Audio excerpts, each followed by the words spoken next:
जो नहीं जानता है उसी की संभावना होती है कि वह सब कुछ जान सके, वरना जो पहले से ही सब कुछ जानता है वह अब और क्या जानेगा। आत्मज्ञान की प्राप्ति से पहले गौतम बुद्ध बिल्कुल एक अज्ञानी व्यक्ति की तरह लोगों से प्रश्न पूछते थे, जैसे उन्हें कुछ पता ही ना हो। वे अपने आप को हर चीज से अज्ञानी मानते थे, इसलिए उन्होंने हर चीज को जाना। एक छोटी सी कहानी। एक बार एक गुरु अपने कुछ शिष्यों को कुछ समझा रहे थे। उन सभी शिष्यों में से एक शिष्य बहुत मूर्ख था। आप यह कह सकते हैं कि वह बहुत साधारण था। वह सिर्फ एक समय में एक ही कार्य कर सकता था। गुरु ये मानते थे कि उस शिष्य का कोई उद्धार नहीं कर सकता, परंतु क्योंकि वह उनका शिष्य था इसलिए वे उसका दिल नहीं दुखाना चाहते थे। गुरु और उनके सभी शिष्य ये जानते थे कि वह बहुत ज्यादा नासमझ है।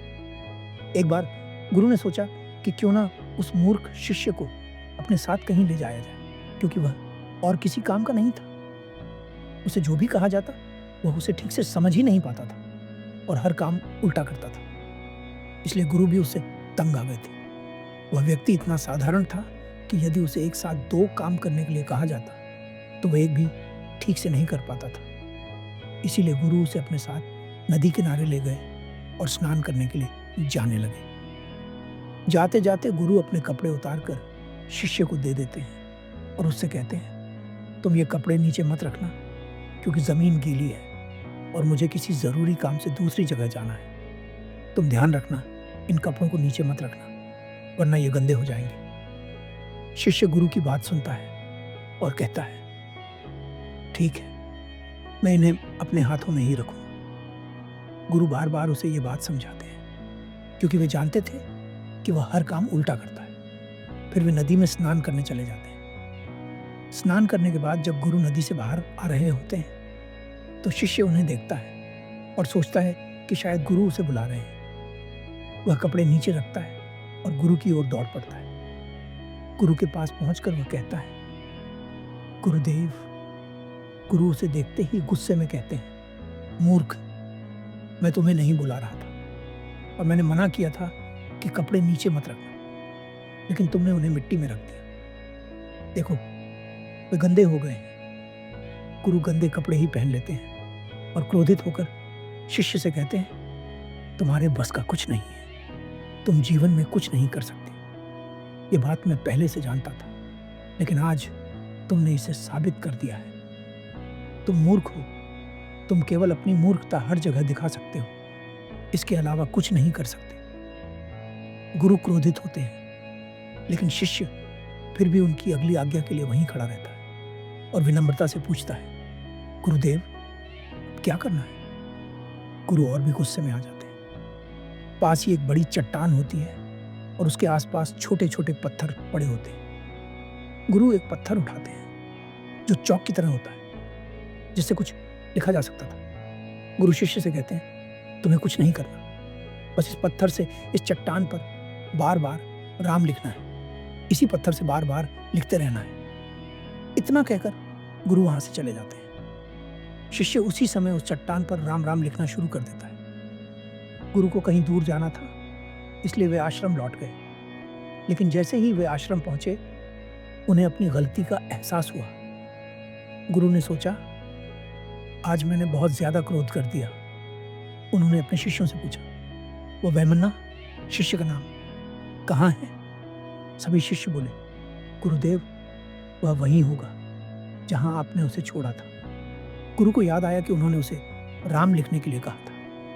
वे दौड़कर नदी किनारे पहुंचे और चट्टान की ओर देखा। वह शिष्य वैमन्ना अभी भी चट्टान पर राम राम लिख रहा था। फर्क सिर्फ इतना था कि उसके हाथ का पत्थर पूरा घिस चुका था और साथ ही उसकी 2 उंगलियां और अंगूठा भी लगभग पूरी तरह से घिस गई थी, लेकिन फिर भी वह लिख रहा था। कहानी से सीख, मुझे नहीं पता कि आप इस कहानी को कैसे देखते हैं और इससे क्या सीखते हैं। मैं सिर्फ इतना जानता हूं कि जो मूर्ख है, जो बुद्धिहीन है, उसी की संभावना होती है कि वह सब कुछ जान सके, वह सर्वश्रेष्ठ बुद्धिमान बन सके। वरना जो पहले से ही सब कुछ जानता है, उसे भला कौन क्या सिखा सकता है। जो हर किसी की नज़र में मूर्ख था, जो खुद अपने गुरु की नज़र में मूर्ख था, वही आगे चलकर आत्मज्ञान को प्राप्त करता है। मैं आपसे सिर्फ इतना कहना चाहता हूँ, जीवन में हो सकता है कि कुछ आपकी कमजोरियां हों जिन्हें लोग बार बार बताकर आपको नीचे गिराने का प्रयास करें, परंतु मैं आपसे कहता हूँ, चाहे वे कमजोरियां कितनी भी बड़ी क्यों ना हो, आपके अंदर ऐसी खूबियां भी हैं जो हर कमजोरी पर भारी हैं। इसलिए निराश हुए बिना अपने जीवन को पूरे आनंद के साथ जिए।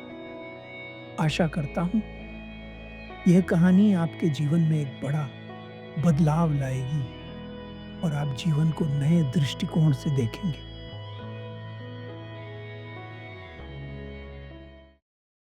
एक व्यक्ति मिलता है ईश्वर से। क्या आप कभी ईश्वर से मिले हो? एक छोटी सी कहानी इस कथन को समझाने के लिए। एक बार एक व्यक्ति ईश्वर की खोज में निकलता है। वह तय करता है कि जब तक उसे ईश्वर नहीं मिल जाते तब तक वह वापस नहीं लौटेगा। वह जिस भी व्यक्ति से मिलता उससे सिर्फ एक सवाल पूछता, क्या तुमने ईश्वर को देखा है? क्या तुम उससे मिले हो? सब उसे अलग अलग जवाब देते। कोई कहता ईश्वर मंदिर में है, कोई कहता ईश्वर मस्जिद में है, कोई कहीं बताता, कोई कहीं और। वह व्यक्ति शहर गांव हर जगह ढूंढता है पर उसे कहीं भी ईश्वर का पता नहीं चलता। फिर उसे याद आता है कि गौतम बुद्ध ईश्वर की खोज में वन गए थे।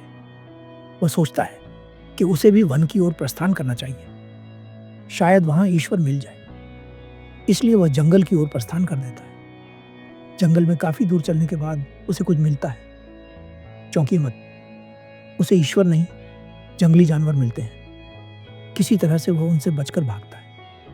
कुछ दूर और चलने के बाद उसे एक व्यक्ति नदी के किनारे बैठा दिखता है। वह उस व्यक्ति के पास जाता है और पूछता है, तुम यहाँ क्या कर रहे हो? क्या तुम ईश्वर को खोजने आए हो? और क्या तुमने ईश्वर को देखा है?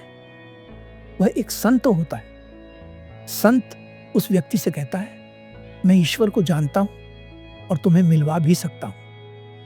वह व्यक्ति खुश हो जाता है और कहता है, तो जल्दी कीजिए, मुझे अभी ईश्वर से मिलना है। संत कहते हैं, क्या तुम्हें यह बड़ा वृक्ष और ये नदी में बहता पानी दिख रहा है? वह व्यक्ति कहता है, हाँ, मुझे दोनों ही चीजें दिख रही हैं, पर तुम मुझे यह बताओ कि ईश्वर कहाँ है? संत कहता है, इस पेड़ की हर पत्ती में ईश्वर है, इस नदी के बहते पानी की बूंद बूंद में ईश्वर है। इतना सुनते ही उस व्यक्ति का गुस्सा अपनी सारी हदें पार कर देता है और वह कहता है, ये बकवास तो मैं पहले से ही सुनता आ रहा हूं और अब तुमने भी वही बकवास कर दी। संत कहते हैं, तुम क्रोधित ना हो, मेरे पास दूसरा भी मार्ग है। यहां से कुछ दूरी पर एक रेगिस्तान है। जैसे ही तुम उस रेगिस्तान को पार कर लोगे वैसे ही तुम्हें ईश्वर मिल जाएंगे।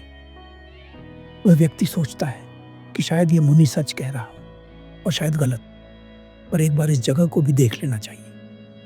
वह व्यक्ति वहां से चल देता है और एक रेगिस्तान में पहुंच जाता है। काफी देर रेगिस्तान में चलते चलते अब उसे भूख और प्यास लगने लगती है। वह जितना आगे बढ़ता है उसे रेगिस्तान उतना ही बड़ा लगता है। वह सोचता है, मैं इसे पूरा पार कैसे करूंगा? यहां तो कुछ खाने को भी नहीं दिखता और न ही कुछ पीने को है। वह लगभग आधा रेगिस्तान पार कर लेता है, पर अभी भी उसे रेगिस्तान का कोई भी अंत नजर नहीं आता। अब उसकी हालत बेहद खराब होने लगती है। अचानक उसकी नजर एक पेड़ के ऊपर जाती है। उस पेड़ के नीचे एक पानी का मटका रखा होता है। उसे पूरा विश्वास नहीं होता कि उस मटके में पानी है या नहीं, पर वह दौड़कर उसकी तरफ जाता है और मटके में देखता है, मटके में पानी होता है। उसका गला एकदम सूखा हुआ होता है। पानी को देखते ही मानो जैसे उसे उसके खोए हुए प्राण मिल गए हों। वो पानी पीने ही वाला होता है कि अचानक वहां ईश्वर प्रकट होते हैं और कहते हैं, तुम्हारी खोज खत्म हुई, मैं तुम्हारे सामने साक्षात ईश्वर खड़ा हूं। व्यक्ति कहता है, क्या आप 2 मिनट रुक सकते हैं? और वह व्यक्ति मटके से पानी पीता है। इतना मीठा पानी इससे पहले उसने कभी नहीं पिया था। पानी पीने के बाद उसका मन एकदम प्रसन्न हो जाता है और वह व्यक्ति बैठ जाता है। फिर वह ईश्वर से कहता है, हाँ, तो आप कुछ कह रहे थे? ईश्वर कहते हैं, तो मुझे रुकने के लिए कह रहे थे, जिसे तुम इतने दिनों से ढूंढ रहे थे। मैं ईश्वर हूं, तुम्हारी खोज पूरी हुई। पता है वह व्यक्ति क्या कहता है?